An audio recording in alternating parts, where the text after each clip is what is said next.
Everybody is interesting when they are themselves. Few people are interesting when they're playing some kind of character that they've created for the external world to observe.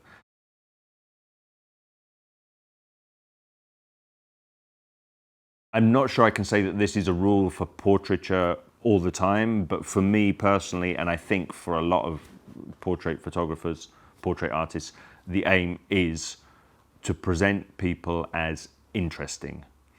Interesting and beautiful are not necessarily the same thing, and interesting must take precedence. The reason why it's difficult for people to accept that sometimes is that the generalized message that we have in society is that beautiful is more important than interesting, but it's wrong. And we know this. When we stop and think about it for a short amount of time, we all accept that actually, oh, that message is wrong, but we perpetuate it for some reason. I'm not really sure why we allow that to perpetuate so much. And it's a difficult thing to turn around because beauty is nice as well. I mean, who doesn't like looking at beautiful things and beautiful people? It's very nice, but it's nowhere near as important as interesting. Because of this idea that's drilled into us by, the media that we consume, that beauty is the most important thing. Somebody who comes in who doesn't maybe consider themselves to be beautiful and wants to be beautified, they're going to struggle to appreciate the interest that they have in the picture, the way that they...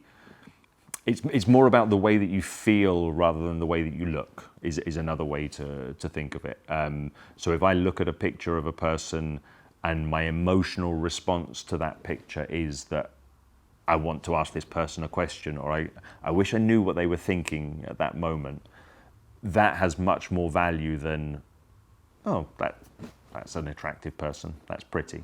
It's easy to be sugary sweet and have something that immediately feels acceptable and nice, but it's far more interesting to have something that's got a bit of depth and character and interest and nuance to it. And that's what makes things interesting. We all know this and we can demonstrate this. Like, the most famous portraits in the world are of people that we don't consider to be particularly attractive. People will queue up for hours to go and see a very small picture in a gallery in Paris of a woman who, by modern standards, is not considered particularly attractive. By the standards of the time when the picture was painted, was not considered to be especially attractive either. But she's interesting. The picture is interesting, and that's why it endures for 500 years. Whereas the picture of somebody who is just good looking, oh, okay, next. It's your Instagram feed. There's inherent value in being a human. There's something interesting about everybody, and this is why being a portrait photographer is it's a really great job, because I get to work with a different person every day, sometimes multiple people in a day. I don't spend very long talking to them, really, in the grand scheme of things, but I get to talk to them on a level that's quite close, quite intimate. We establish a rapport in a short amount of time. And years ago, when I was working less and still trying to kind of build my business, I sometimes worried, what if somebody books me for a session and I know something about them, I don't know, let's say their political beliefs, or they're a certain type of person that I don't really want to associate with. How am I going to handle that in the studio? Do I have to be careful what I say and all that kind of stuff? And it's never an issue, because fundamentally the person comes into the studio and you find a way to connect with them, and you can have that connection, that rapport, that relationship that you need in order to make the picture. And then you may never see the person again, but you found the thing about them that's interesting to you, and that's how you go about making the picture. And it doesn't matter that that you fundamentally disagree on something, religion or politics. These things don't actually make a difference. Everybody is interesting when they are themselves. Few people are interesting when they're playing some kind of character that they've created for the external world to observe. Those things, they're quite sort of theatrical. Maybe it catches people's attention when you see them from a distance. If somebody's maybe dressed in a very extravagant way, or just doing something in a way that is obviously designed to call attention to themselves, and that's fine. But in the portrait, what you want to do is to find out actually what's beneath that, and what's motivating them to have constructed this more kind of extravagant external appearance and personality. So cutting through that is the interesting bit. Once you cut through it, they're just like everybody else. So the person who has apparently no external extravagance fundamentally is going to be the same as the person who's like very kind of showbiz and theatrical. Fundamentally, they're going to be the same. And that's maybe a still picture, a still photograph does that job in a better way than any other medium, maybe. Or maybe it's just that's the only one that I'm good at. I don't know. When we work in the studio, the camera's connected to the monitor, so people see the picture come up straight away, and you get all kinds of different reactions. I mean, there's funny stuff that happens where people suddenly look at a picture and say, I never realized it, but I look just like my dad. Or, I never realized it when people always tell me I look like insert name of somebody famous, and now I see it. Seeing yourself as captured by another person it's abstracted from your normal experience, and people can have all kinds of reactions to it. It's not uncommon for people to be uncomfortable at first with it, in the same way that probably everybody experiences if you hear your voice recorded and then played back and you'll swear, that's not what I sound like, and everyone else is saying that's exactly what you sound like, except to you. And it's the same thing with a photograph. The way you look in a picture is what you look like to the rest of the world, and that will always be different to the way that you see yourself in the mirror. That gap will always be there. I think the aim to some extent is to get people to accept that gap and just be okay with it. People who are appearing on camera professionally, if they're actors, then obviously that's something that they do professionally a lot. But even people who maybe give presentations, public speaking, that kind of thing, getting them to a place where they just accept that there is that gap between how they see themselves and how the rest of the world sees them, and being okay with that gap, that I think is a large part of the job. Being able to see yourself from that external perspective, I think it has value just in itself, even if you weren't keeping the pictures and using them for anything. There are probably other ways to achieve that don't involve hiring a photographer and spending some hours in a studio. And that's one of the things that I think distinguishes a portrait from like going into a passport booth where it's all kind of set up and there isn't another human that's looking at you and interacting with you and deciding when to take the picture and which picture to select and all of those kind of things. Going back to that thing that I said about the gap between how you see yourself and how the rest of the world sees you, I don't think you can really be reminded too often about the existence of that gap. If it's something that you struggle to deal with, then I'm not suggesting you should rub the sore bit, but for most people, I think it's a healthy and beneficial thing. For portrait photographers in particular, I think that we should be putting ourselves in front of other people's cameras as often as possible to remind ourselves that that's the experience that all of our subjects have, to refresh our memory that gap between what you think you look like, what you wish you looked like, and what you actually look like, it's a gap. Every once in a while, I will have a person who asks me, can I reshape their face and put more contouring and all of these kind of things so that they look more like they do when they take a selfie. Again, that comes down to that thing of those people have got comfortable with one aspect of what they look like, and for them, for some reason, it's now fixed in their head that in every picture of themselves, they must look like that and nothing else is allowed. And that's obviously because they've not yet come to terms with the gap between what they look like, what they think they should look like, and what they actually look like. Hopefully, working with a portrait photographer can get them to bridge that gap to some extent.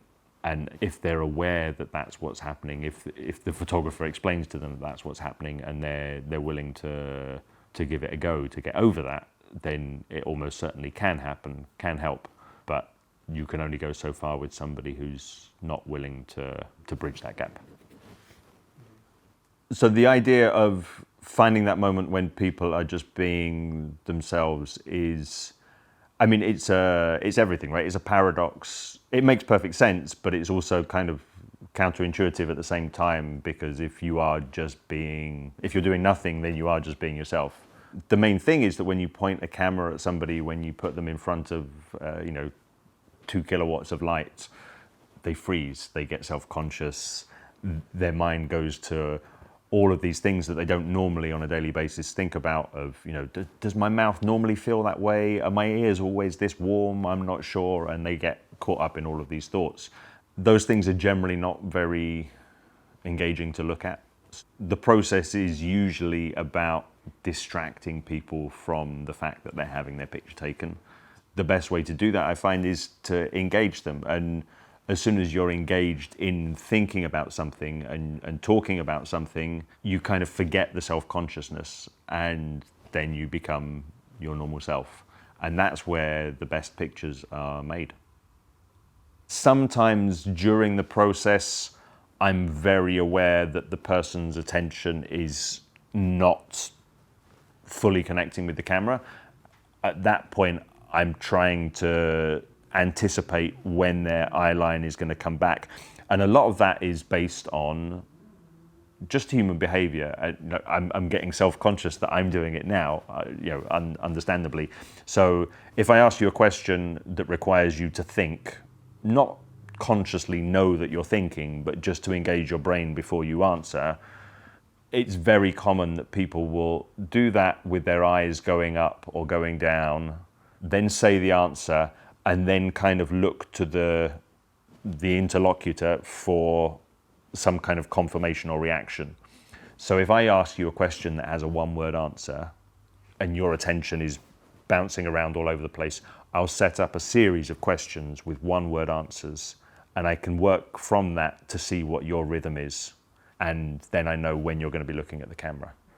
It can be completely inane stuff. Like I'll be saying, red or blue, brie or camembert, east or west. And each time I'm seeing, okay, their eye goes off there, then they say the word and then they come back. So I know when they're going to come back. And that gives me, a higher hit rate of pictures where they're actually engaged and looking down the lens. And then we see the pictures on the screen, and, if you look at 20 pictures that are very, very similar, save for these small differences in facial expression, it's usually quite easy to say, well, that's the one. There's going to be one that jumps out as being stronger than the others. Sometimes that difference is like really obvious, like there are 10 here that are unusable and a few that would pass muster.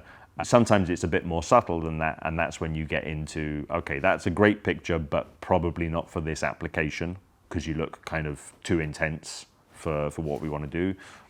But it's a gut feeling, it's a reaction. It's the same skill that we all practice every day when you walk down the street and somebody's walking towards you. On a subconscious level, because of tens of thousands of years of evolution, you're looking at that person and just subtly reassuring yourself, okay, this is not a danger, this is not a threat. Oh, actually that person's quite attractive, maybe I can make a little bit of eye contact. Whatever it is, you're doing that evaluation of pretty much everybody you see on a daily basis as you interact or just walk past people in the environment in which you live.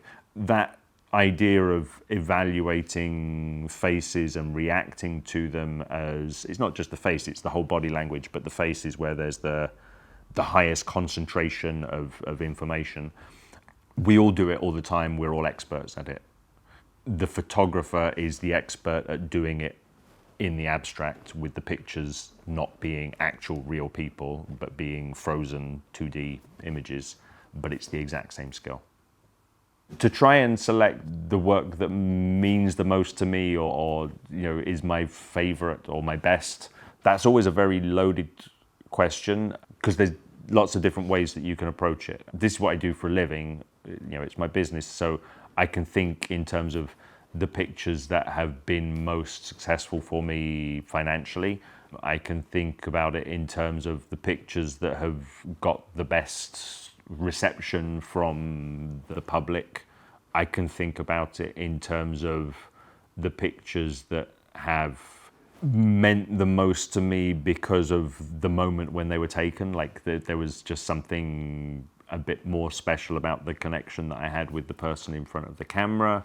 It can be, looking back retrospectively and noticing a picture that was the beginning of an idea that I've subsequently included in more and more of my work. So it's kind of like a milestone in my development of my style, my voice.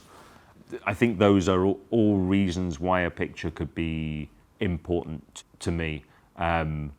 It's interesting that pretty much everybody has got a camera, right? Let's say everybody has access to a reasonable smartphone that's got a reasonable camera on it. If you shoot a few frames a day, pretty much anybody is going to be able to come up with a great picture at some point.